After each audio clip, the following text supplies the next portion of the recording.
नमस्कार शेतकरी मित्रांनो, मी आलतो आज आमच्या शेतामध्ये. ही आपली हळद आहे, ही गव्हाळी चांगल्या जमिनीमध्ये आहे मित्रांनो. हे पहा 1.5 एकर आहे आणि हे पहा मी व्हिडिओमध्ये पाहू शकता मित्रांनो की नेमकंच आम्ही आता खत टाकलं आहे.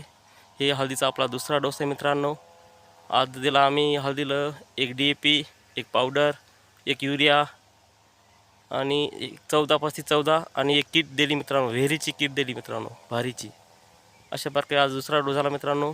पहिला डोस 9 तारखेला दिला आम्ही, तर 15 दिवसाला द्यायचा होता. मात्र आमच्या इकडे 10-12 दिवस झाले पाऊस चालू होता, त्याच्यामुळे थोडं लेट झालं मित्रांनो. हे बघू शकता आपली हळद.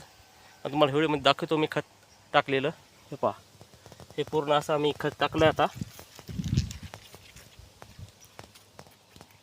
हे पहा पूर्ण खत आता टाकलं आणि सहज आम्ही सायकलच्या डवऱ्याने मधातून डवरत आहे मित्रांनो. हे पहा डवरलेले तुम्हाला व्हिडिओमध्ये मी दाखवतो मित्रांनो. हे पहा हे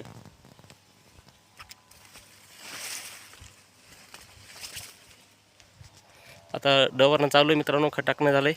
याच्यामुळे काय होतं शेतकरी मित्रांनो की शेतामध्ये ते खत टाकल्याच्यानंतर डवरल्याच्यानंतर वाया जात नाही मित्रांनो, मिक्स होऊन जाते जमिनीत आणि हळदीला एक तर मानते बी मित्रांनो. हे पहा सायकलचं डवरं पाहू शकता तुम्ही. व्हिडिओ आवडला असेल मित्रांनो तर लाईक करा, फॉलो करा. जय जवान जय किसान.